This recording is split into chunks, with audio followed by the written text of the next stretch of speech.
বানিয়েছি দেখো। এক্ষুনি আমাদের তেঁতুলের আচার বানাই দাও। ওকে বাবা, চলো। ওকে বাবা, আমার ছেলে কতটা তেঁতুল এনেছে আমার জন্য। কি করবো বাবা? আচার? হ্যাঁ, মজাদার টেস্টি হবে কিন্তু। ওকে বাবা, ওয়েট করো। মা এই যে একটু পানিতে ভিজিয়ে রাখি। তেঁতুলের আচার করার আগে তেঁতুলটা কিন্তু পানিতে ভিজিয়ে রাখতে হবে, কেমন? হ্যাঁ ওকে, চলো আমরা রেডি করি তেঁতুলের আচার।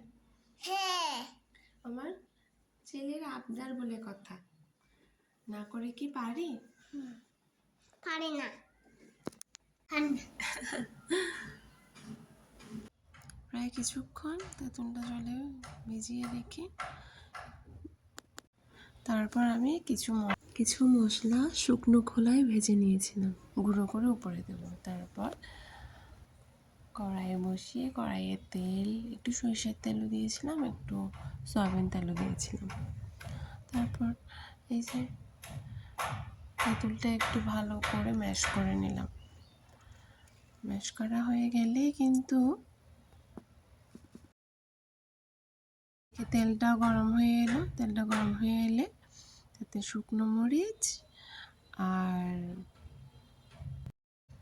পাঁচফোড়ন দিয়ে একটু ভালো করে গরম হয়ে এলে তারপর তেঁতুলের কাঠটা দিয়ে দেব। ও সাথে আমি এর আগে একটু তেজপাতাও দিয়েছিলাম। তারপরে তেঁতুলের কাঠটা দিয়ে দিলাম। আমি অল্প করেই বানিয়েছিলাম, কারণ আমি ফার্স্ট টাইম ট্রাই করছি, আমি কখনো আচার বানাইনি। আপনারা কেমন করে বানান আচার আমাকে একটু, আমি ইউটিউব দেখে বানিয়েছি সবগুলো। একটু আমি কখনো আচার করিনি, বানাবে, কারণ যদি আবার নিচে লেগে যায় একটা পোড়া স্মেল চলে আসবে। সে কারণে আমি একটু ঘন ঘনই নাড়াচাড়া করছিলাম আচারটা। আস্তে আস্তে কিন্তু যে রঙটা গাঢ় হবে। আমি একটু গুড় নিলাম, গুড়টা দিয়ে দিলাম। কিন্তু গুড়টা দেওয়ার পরও আমার মনে হচ্ছে কিছু চিনির প্রয়োজন রয়েছে।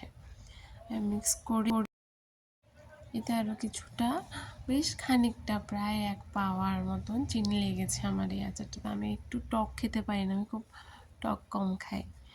সে কারণে যারা তো একটু টক খেতে ভালোবাসে তাদের জন্য অল্প স্বল্প চিনি বা গুড় দিলেই হয়ে যায়। বাহিরের খাবার তো বাচ্চাদের শরীরের জন্য খুবই ক্ষতিকর একটা জিনিস। তার উপর প্যাকেটজাত আচারগুলো মারাত্মক ক্ষতি করে বাচ্চাদের শরীরে। তাই যতটুকু সময় পায় বাচ্চার পছন্দের খাবারটা আমি নিজে ঘরে বানিয়ে খাওয়ানোর চেষ্টা করে থাকি। যে আর আচার রেডি। টাটা সবাইকে।